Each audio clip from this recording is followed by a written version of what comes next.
7h-9h, les matins de France Culture, Guillaume Erner. La question du jour. Comment regarder aujourd'hui l'histoire de la colonisation française, Algérie, Indochine, Maroc, Cameroun, Togo? Longtemps, l'expansion coloniale française en Afrique ou en Asie a été glorifiée. Tout un pan de ce passé a été parallèlement nié des débuts de l'empire colonial français aux prémices de son effondrement.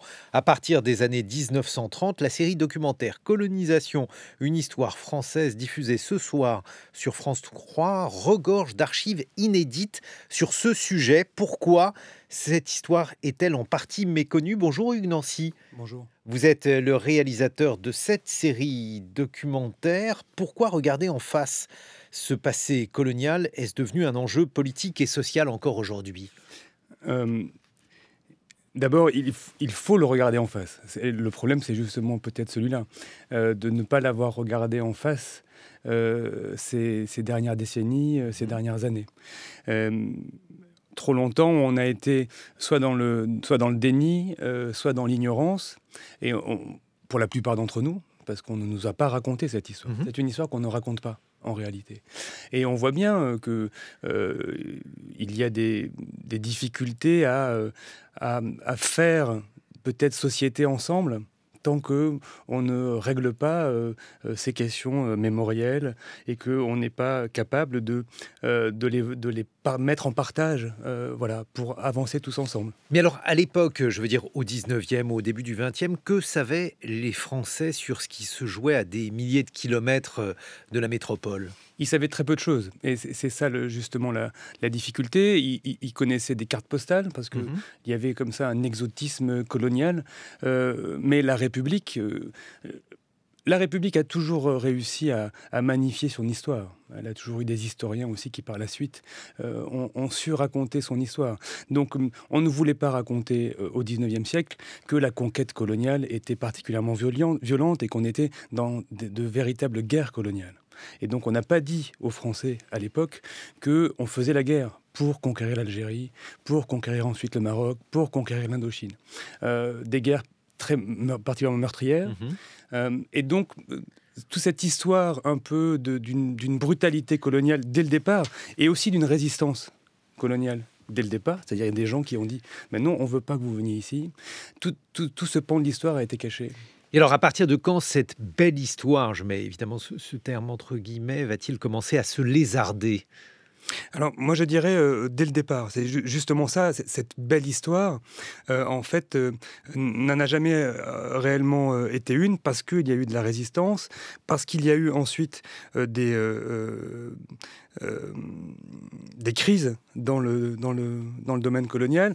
Et si vous voulez parler de la manière dont on va en parler en France, il faut attendre sans doute les années 20 et les années 30, avec au sein du mouvement socialiste et du mouvement communiste, les premières critiques très fortes contre le système colonial. Mais je montre dans le film aussi, parce que pour moi c'était très important, qu'on soit dans une démarche historique et qu'on soit au plus près des acteurs, c'est-à-dire du point de vue du colonisateur, du point de vue des colonisés qui résistaient, et du point de vue des Français qui contestaient. Donc même s'ils ont été minoritaires, dès le départ, il y a toujours eu une contestation du système colonial. Ça aussi, c'est quelque chose que l'on... Mais alors, qui, par exemple, a contesté la colonisation?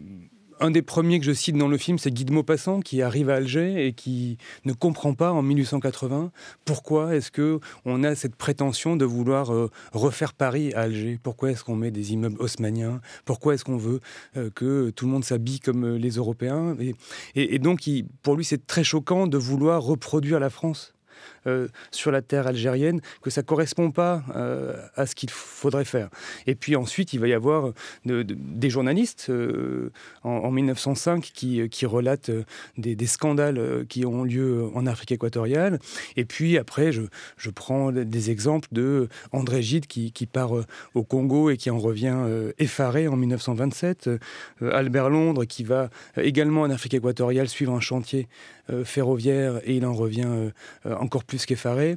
Et voilà, à chaque époque, il y a eu des critiques. Mais alors, vous, Hugues Nancy, qui êtes réalisateur de cette série documentaire Colonisation, une histoire française qui va être diffusée ce soir à 21h, qu'est-on capable de raconter aujourd'hui qu'on n'était pas capable de raconter ou de dire il y a encore quelques années? D'abord, on ne peut pas comprendre la colonisation si on ne comprend pas le 19e siècle. J'en ai cité quelques exemples. Le 19e siècle a toujours été un siècle masqué par le 20e. Donc on n'a jamais tellement raconté l'histoire du 19e. Pour la colonisation, c'est très important parce que c'est là que se passe la conquête, c'est là que se passent les résistances. Donc on n'est pas dans une idée, dans une colonisation où les Français seraient arrivés, ils auraient été accueillis à bras ouverts, et puis finalement ça se serait mal passé à la fin parce que quand même les gens en avaient marre des Français. Pas du tout. Ça s'est très mal passé dès le départ. Et le système colonial voilà, a été mis en place dans la violence. Deuxième chose, ce qu'il faut quand même qu'on accepte de se dire, c'est que c'était un système inégalitaire. C'est-à-dire les hommes ne naissaient pas libres et égaux en droit dans l'Empire. Donc, contrairement à la Déclaration des droits de l'homme. Et donc, ce système-là, on est passé d'une inégalité de civilisation à une inégalité raciale qui a été théorisée par des scientifiques et qui ont considéré que, par exemple, le blanc était supérieur au noir. Et donc, cette infusion du système colonial dans la société, il faut la regarder en face parce que il faut réussir aujourd'hui à la dépasser. Et puis, tous ceux qui ont vu le film, dans les quelques avant-premières que j'ai faites, ont été frappés par à quel point il y a eu des morts dans ce système colonial. Parce que c'était un système policier, évidemment. Il fallait des militaires et de la police pour empêcher toute velléité de contestation. Bon, mais Hugues Nancy, il y a aussi un discours qui monte, notamment en France, pour dire que la repentance, ça suffit, qu'il y a déjà eu beaucoup de pardons demandés de la part de la France et que plus ce serait déraisonnable? Alors, il y a deux attitudes en ce moment que l'on voit dans le débat public. C'est soit être dans le déni, c'est-à-dire à la Éric Zemmour, par exemple, s'il faut prendre un exemple, où ce que vous dites, la repentance, ça suffit, on a fait quand même des choses bien, il y a des choses positives, des choses négatives. Bon, ça, c'est un déni de la réalité. Il y a une deuxième attitude, ce qu'on appelle plutôt, pour faire vite, les décoloniaux, c'est-à-dire qu'ils veulent culpabiliser les Français d'aujourd'hui en disant que nous sommes responsables de ce qui s'est passé avant et il resterait de cet esprit colonial en nous, en chacun d'entre nous, parce qu'on ne l'a pas dépassé. Bon, ces deux attitudes, pour moi, n'ont pas de sens et elles se nourrissent l'une l'autre. C'est-à-dire que c'est parce qu'il y a du déni que d'autres peuvent dire « mais vous voyez, vous êtes encore des coloniaux ». Et je crois qu'au contraire, nous, notre modeste ambition avec ce film, c'est de dire « il faut regarder en face ce passé ». Ce n'est pas de notre responsabilité. Les Français n'ont pas à se sentir coupables de ce que leurs aïeux ont fait. Ils doivent juste le savoir, en avoir conscience et ensemble dépasser tout ça. Et puis, Hugues Nancy, j'ai le Figaro du jour sous les yeux et il est question des problèmes, graves problèmes entre Alger et Paris. Rien ne va plus entre Paris et Alger. L'Algérie a fermé dimanche son espace aérien aux avions militaires français. Point d'orgue d'une crise qui couve depuis des mois. C'est l'une des conséquences, nombreuses conséquences de la colonisation. Oui, directement.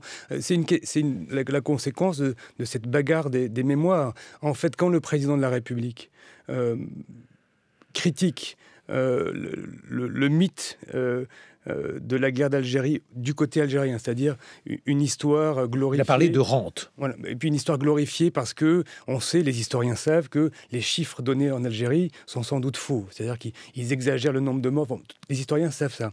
Donc le président de la République, je ne sais pas s'il a eu raison de le faire, mais en tout cas, il a raison, dans le fond, de dire « oui, il y a une histoire mythifiée du côté algérien ». Mais c'est un peu l'hôpital qui se moque de la charité, parce que c'est-à-dire que nous-mêmes, on n'a pas été capable pendant très longtemps, et jusqu'à il y a très peu de temps, de faire face à cette réalité. Je donne un exemple, lui a essayé, mais quand le candidat Macron dit que c'était un crime contre l'humanité, la colonisation, c'est un choc, et surtout, mais c'est totalement inaudible dans la société.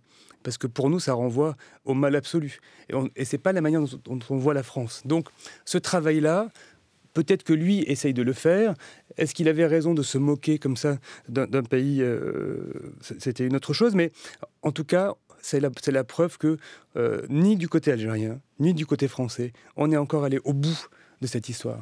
Votre documentaire Hugues Nancy, Colonisation, une histoire française, c'est ce soir sur France 3 à 21h05, 7h23 sur France Culture.